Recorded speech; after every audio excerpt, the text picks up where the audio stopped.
राधे कृष्ण आप सभी को। क्या आप जानते हैं कि जब परम भगवान श्री हरि योग निद्रा में सो जाते हैं, उस समय से शुरू होता है चतुर्मास। और इस चतुर्मास व्रत का पुण्य फल बहुत ही महान होता है। साल में 365 दिनों में से 120 दिन ऐसे आते हैं जब भगवान श्री विष्णु क्षीर सागर में योग निद्रा में शयन करने चले जाते हैं। और उस समय इस संसार का संचालन का समस्त भार भगवान शिव संभालते हैं। और इन्हीं 4 महीनों को चतुर्मास के नाम से जाना जाता है। ये वही समय होता है जब साल के सबसे अधिक व्रत, उपवास, तीज, त्योहार ये सब चीजें आती हैं। इसी चतुर्मास का समय विशेष रूप से हमारी आध्यात्मिक साधना को तेज बनाने का समय होता है। तो चलिए आज के इस वीडियो में जानते हैं कि इस बार चतुर्मास कब से शुरू हो रहा है, कौन सा महीना कब शुरू होगा और कब पूरा होगा। साथ ही साथ आपको ये भी बता दूं, चतुर्मास को चातुर्य मास या फिर चौमासा भी कहा जाता है। चतुर्मास का शुरुआत आषाढ़ मास के शुक्ल पक्ष की एकादशी यानी कि देवशयनी एकादशी के साथ होता है।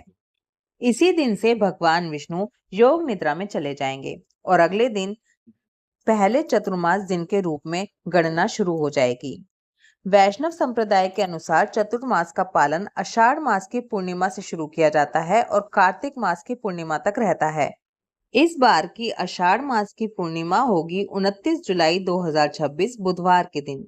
यही दिन गुरु पूर्णिमा का भी दिन है। व्यास पूजा के रूप में मनाया जाने वाला ये दिन, कुछ भक्त इस पूर्णिमा के दिन से भी चतुर्मास के व्रत और नियमों का पालन शुरू करते हैं।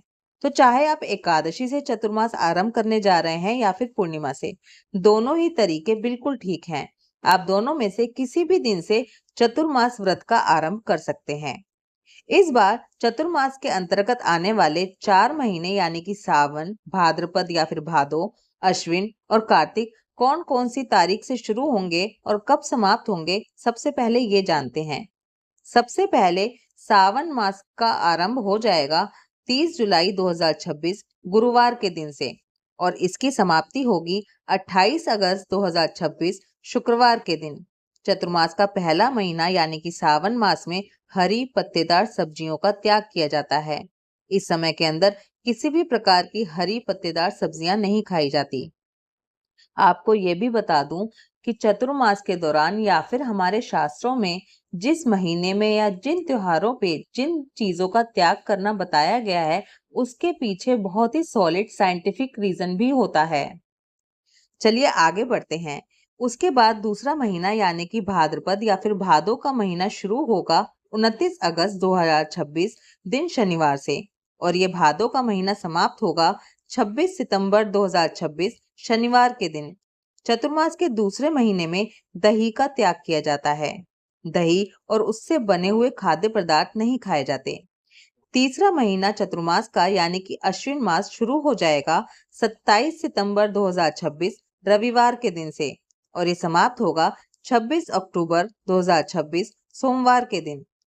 चतुर्मास के तीसरे महीने में दूध और दूध से बनी हुई चीजों का त्याग किया जाता है।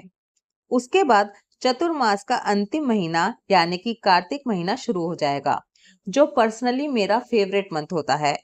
27 अक्टूबर 2026 मंगलवार के दिन से ये शुरू हो जाएगा और कार्तिक पूर्णिमा के दिन यानी कि 24 नवंबर 2026 मंगलवार के दिन ये समाप्त होगा।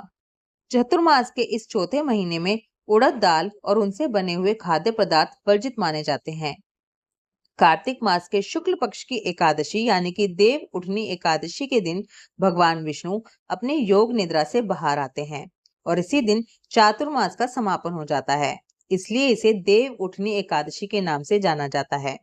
और जो भक्त देव शयनी एकादशी से चतुर्मास व्रत शुरू करेंगे, उनका चतुर्मास देव उठनी एकादशी के दिन ही समाप्त हो जाएगा। चातुर्मास के अंतिम महीने यानी कि कार्तिक पूर्णिमा पर चतुर्मास का उद्यापन या फिर कार्तिक महीने का उद्यापन कब और कैसे किया जाता है, इसकी डिटेल इंफॉर्मेशन के लिए अगर आपने अभी तक चैनल को सब्सक्राइब नहीं किया है तो चैनल को सब्सक्राइब जरूर कर लीजिएगा और बेल आइकन पर क्लिक कीजिएगा, क्योंकि हर इंफॉर्मेटिव वीडियोस हमारे चैनल पर आती रहती हैं। अगर आप ये जानना चाहते हैं कि इस चतुर्मास का पालन कैसे करना चाहिए, कैसे संकल्प लेना चाहिए, किन किन नियमों का जरूर पालन करना चाहिए, अगर आप इन सब चीजों के बारे में जानना चाहते हैं तो नीचे कमेंट बॉक्स में जरूर लिखिएगा। अगर आपकी इच्छा हुई तो मैं आपके लिए चतुर्मास की संपूर्ण विधि और संपूर्ण जानकारी वाला वीडियो भी जल्दी ही लेकर आऊंगी। यहाँ पर मैंने आपको मोटा मोटा बता दिया कि कौन सा महीना कौन सी डेट से शुरू होगा और किस डेट को खत्म होगा। तिथियों की गणना करते समय इन डेट्स में 1 या 2 दिन का कुछ डिफरेंस भी आ सकता है। आई होप इस वीडियो में दी गई इन्फॉर्मेशन आपके लिए हेल्पफुल होगी। वीडियो अच्छी लगे तो वीडियो को एक लाइक कीजिए और अपनी फैमिली और फ्रेंड्स के साथ वीडियो को शेयर जरूर कर दीजिए। राधे कृष्णा।